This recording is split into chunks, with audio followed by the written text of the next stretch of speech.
Hey everyone, Jamie Phillips here, Action Auto Parts out at the junkyard.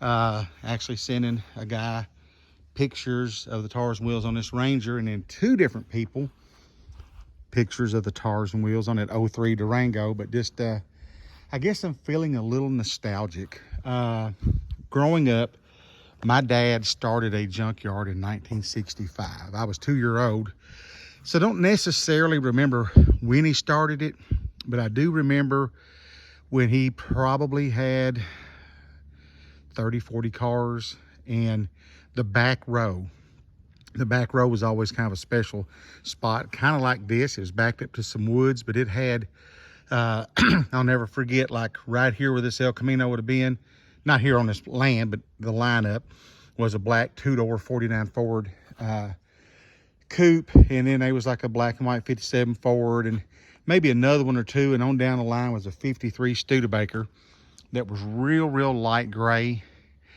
and it had a picture of Bugs Bunny painted on the door, driver's side door, real big, and it said, "What's up, Doc?"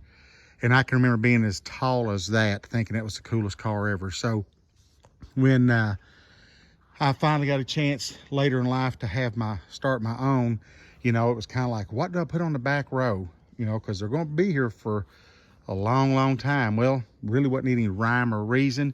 It just ended up this way, but some of them was the ones I already had out here.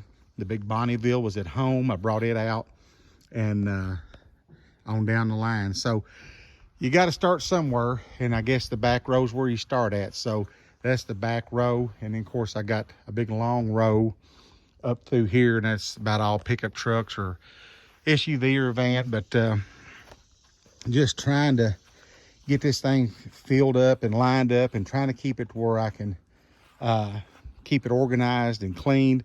Now I got a guy that's been doing a lot of weed eating for me. He's gonna come back hopefully this week. I just found out a while ago he wrecked his truck and totaled it, so I got to call and check on him. He may not be able to, but we're going to weed eat everything real good and tight one more time around the cars, and then spray them. So hopefully that'll kill out some stuff for the rest of the year. But after we started building it out, some things, don't want to slide off the row back as well, because either no tires and wheels or no rear ends or whatever. But we got this one scooted over the other day a little bit. Yeah, I put a big dent in the fender, but it was already pretty rusty. But in some of them, I got to go back, like that Malibu, and jack it up and get it up off the ground. And I need to get the windows rolled up. That Ion, I need to put something over the sunroof. So there's still some things I've got to get done.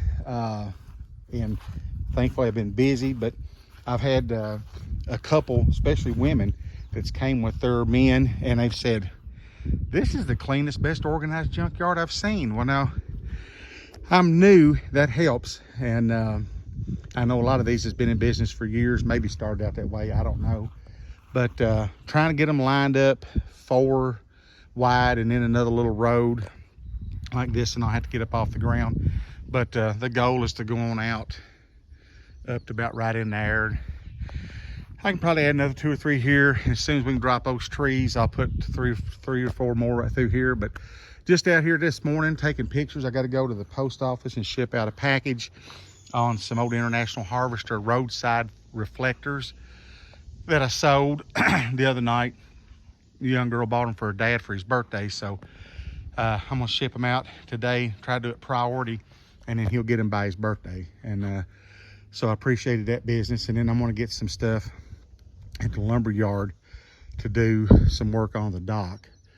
We're having a big cookout this Saturday, so I'm really wanting to get everything kind of spit and polished, so to speak. But like I said, I pulled back here in the Otejo and was taking pictures of old tires and wheels. And I guess of course I miss my mom and dad a lot, but feeling a little nostalgic, looking back as a small child, 4 or 5 year old, and remembering the junkyard and as it grew.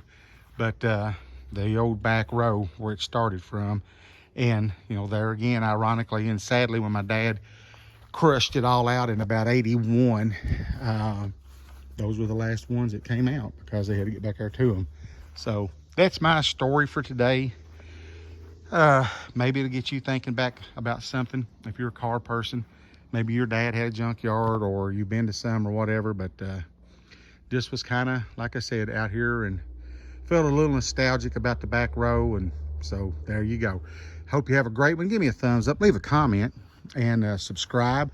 I'm creeping ever so gently toward 400 subscribers. Now, I know that's not a lot to some of you all, but that's kind of like my next goal. Get to the 400, and then we'll see about getting to 500 and so on and so forth. Check out my buddies at Auto Salvage Outlaws. I think they're 500 plus, and as well as Beamer and Son Garage.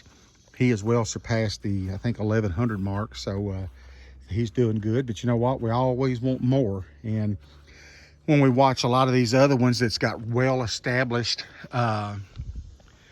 channels, you know, they've got maybe, golly, I'm gonna turn it around. They may have 1 million or 500,000 or whatever, but they always end in asking you to subscribe. So we're just like the big guys. We want to get up there someday. Will I ever have 1 million? I doubt it, but I wouldn't mind having a few thousand or so, and see where it goes from there. But y'all have a good one. Enjoy your day. And I would like to ask you to subscribe. And as always, ladies and gentlemen of YouTube land, I'll catch you in the next one.